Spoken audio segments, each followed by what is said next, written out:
Ähm, Ich habe von 97 bis 99 in Köln bei dem Satellitensender Evosonic Radio, das war so der erste ähm, äh, europaweite, nur für elektronische Musik bestimmte Radiosender. Da habe ich jeden Freitag von 5 bis 9 Uhr abends, ja, ich glaube 17 bis 21 Uhr war das, eine Sendung gemacht und bin dann immer aus Frankfurt da hochgeeiert und habe dann meine Sendung gemacht. Und ich habe langsam immer angefangen und dann habe ich so alle möglichen Musikarten abgedeckt, die ich auch selber irgendwie mal gut fand. Ich kann immer nur das spielen, was ich selber gut finde. Aber das deckt schon verschiedene Bereiche ab, also langsame Sachen und sonst wie.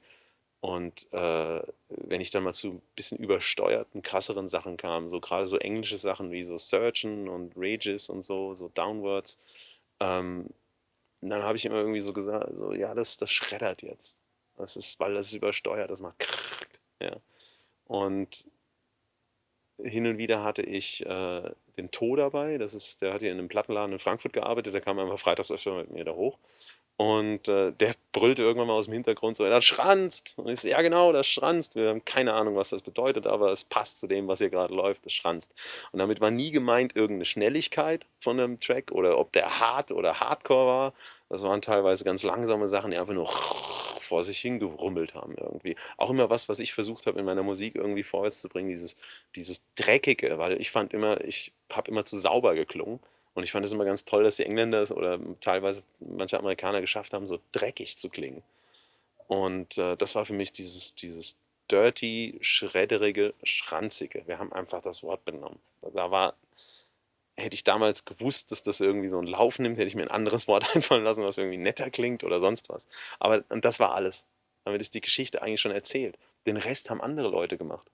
Also, und ähm, meine Idee dahinter ist, also meine Erklärung dahinter ist, dass viele jüngere Geschwister von älteren Geschwistern, die zum Beispiel ins Stammheim oder sowas gegangen sind, sich abheben wollten von ihren älteren Geschwistern, die auf Techno weggegangen sind. Ja? Und die haben dann angefangen wegzugehen und dann haben die älteren Geschwister zu Hause gefragt, na, wo warst denn du gestern? Hast du eine Techno-Party? Ich so, nee, ich gehe doch auf keine Techno-Party, da bist du hingegangen. Ich habe auf einer Schranzparty. Ja, da hat's geschranzt. Ich glaube, das war so der Punkt. Und dann hat eine ganze Generation angefangen, ja, wir schranzen.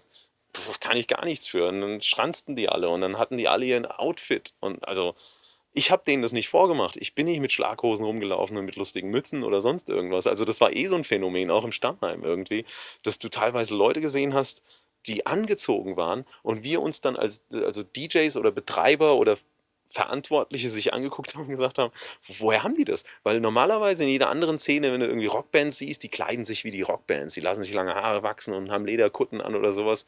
Und dann guckst du immer mir runter, Turnschuh, Jeans, T-Shirt. Irgendwie laufen die andersrum. Warum? Ja, weil also offensichtlich wollen die nicht uns nachmachen, ja.